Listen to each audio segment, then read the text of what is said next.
एक कहावत हम लोगों ने सुनी होगी, 7 आगर 7 कोरी। इस कहानी का सेकंड पार्ट अब चालू होता है दोस्तों। आवाज लगाता है माँ। अरे वहाँ पे पूरा उसका पूरा तत्व जैसे कोटना वोटना रखा है वखा है वो पूरा है। हाँ। बाउंड्री घिरा हुआ है। अच्छा। वहाँ पे लिखाया हुआ है बहादुर कलारी ने है वाला है ना। हाँ।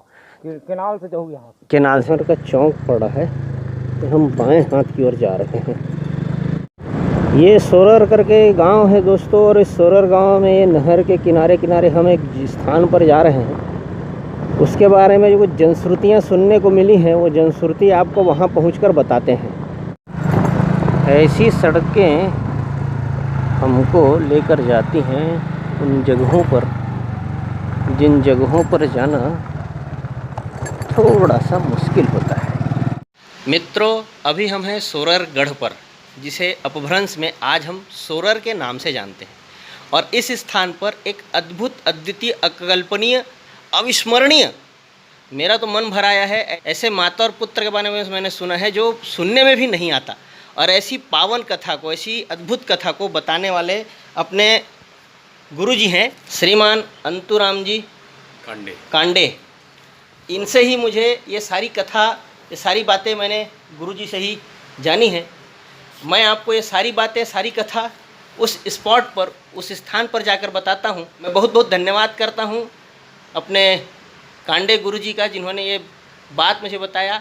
यहाँ आने से पहले मित्रों, मेरे दिल दिमाग पर इस स्थान को लेकर कुछ अलग ही भ्रांति थी, अलग ही कथा थी। लेकिन गुरुजी के साथ बैठने के बाद मेरे मन के सारी व्यथाएं दूर हो गई।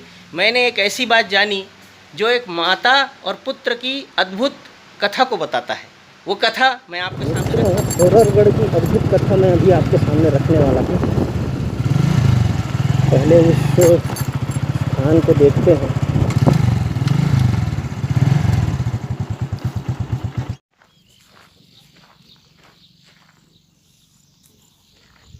हम पहुँच गए हैं सोररगढ़ की इस माची पर। ये ऐसे पिल्लरों पर ये टिका हुआ है,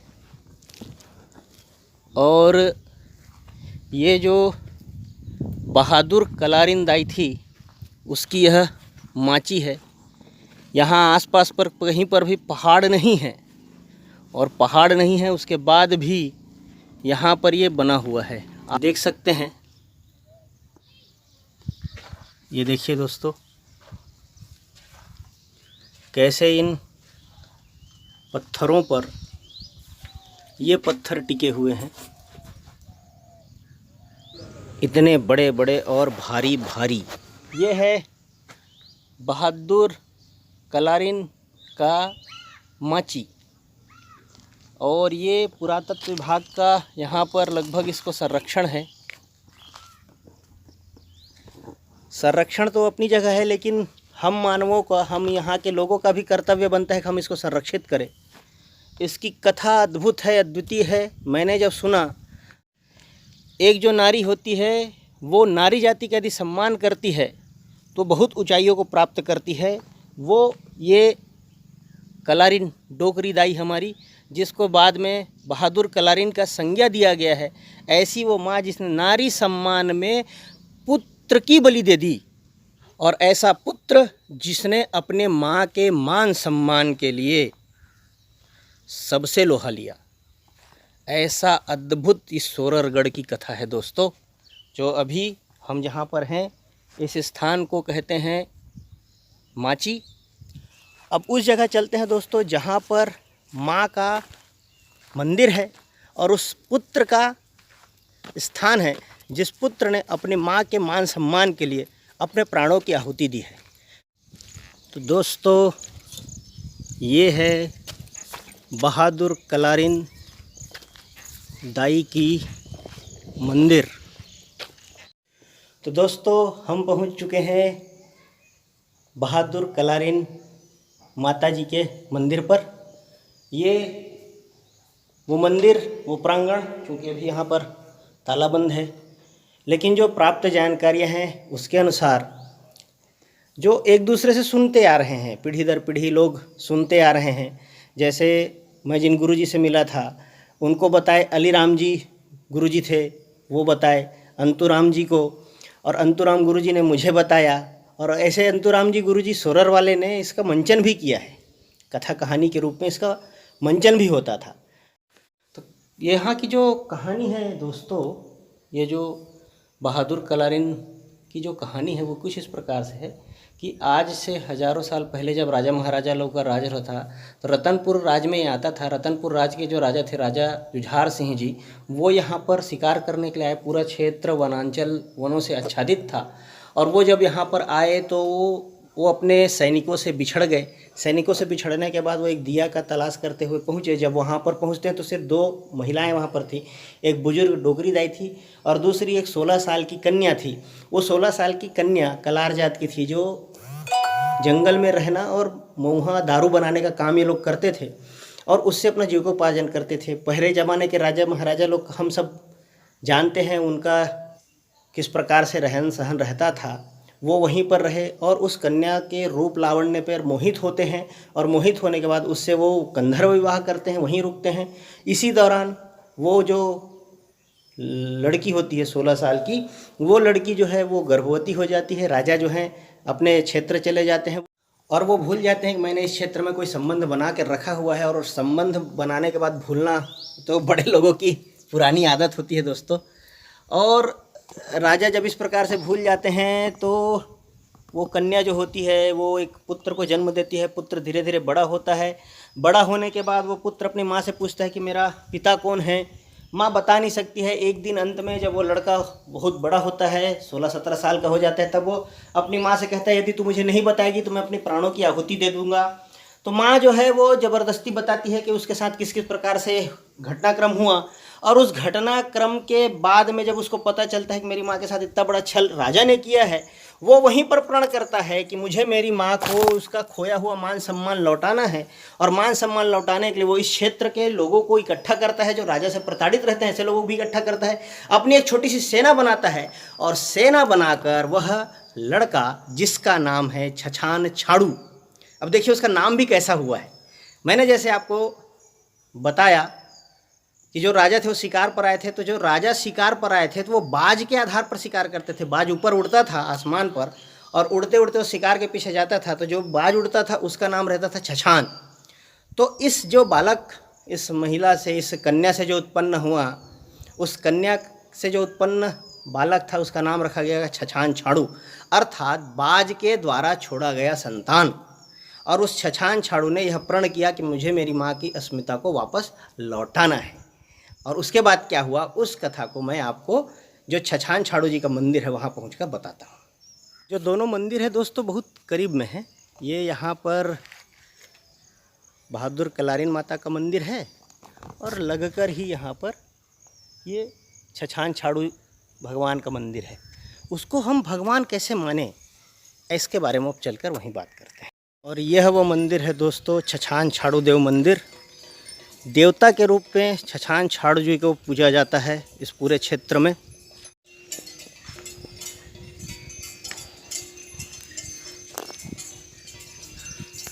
और जब छछान छाड़ू जी को इस प्रकार से पता चलता है कि मेरी माँ के साथ अन्याय हुआ है, तो वो एक टीम बनाता है, सेना बनाता है और राजा के पास जो लड़कियां होती हैं, जो राजकुमारियां होती हैं, आसपास के पूरे क्षेत्र में राजकुमारियां होती हैं, उन सभी राजकुमारियों को लेकर आता है। एक कहावत हम लोगों ने सुनी होगी, 7 आगर 7 कोरी। 7 आगर मतलब 7 हो गया, 7 कोरी मतलब एक कोरी का अर्थ होता है 20 मतलब 140। तो ऐसे वो इस क्षेत्र के लगभग 147 राजकुमारियों को उठाकर लाता है और अपनी माँ की सेवा में रखता है।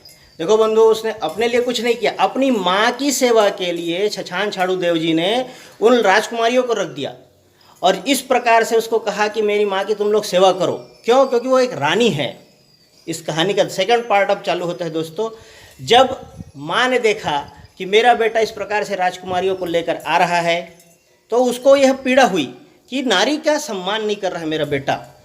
छछान छाड़ू देव जी ने अपने लिए कुछ नहीं किया, राजकुमारियों को सम्मान की ही दृष्टि से देखता था, लेकिन माँ को लगा कि मेरा पुत्र जो है वो राजकुमारियों को इस प्रकार से उठाकर लाकर नारी जाति का अपमान कर रहा है।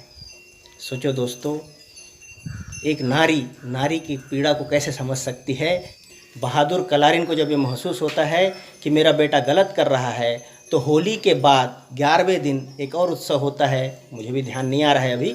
उस दिन वो अपने दोस्तों के साथ छछान छाड़ू जो है होली खेलकर आता है, और होली खेलकर आने के बाद जब वो यहाँ पर जहाँ पर ये मंदिर बना हुआ है, यहाँ पर वो प्रांगण में आता है और आकर अपने हाथ पैर में लगे हुए गुलाल को धोने के लिए जब बावली छाए, इस बावली में जब झुकता है तो उसकी माँ पीछे से आती है और अपने नारी जाति के सम्मान के लिए छछान छाड़ू देव जी को धक्का देती है।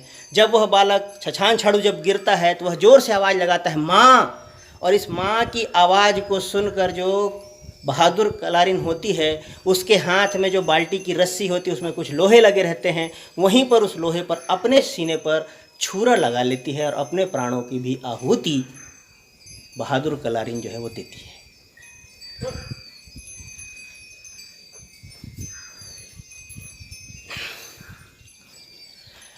दोस्तों, एक पुत्र अपनी माँ की अस्मिता के लिए, उसके मान सम्मान के लिए लड़ता है, और एक माँ नारी जाति के मान सम्मान के लिए अपने प्राणों की आहुति देती है। ऐसा अद्भुत अलौकिक इस सोररगढ़ की कथा है। और आप भी यहाँ पर बहुत सारे मेले भरते हैं।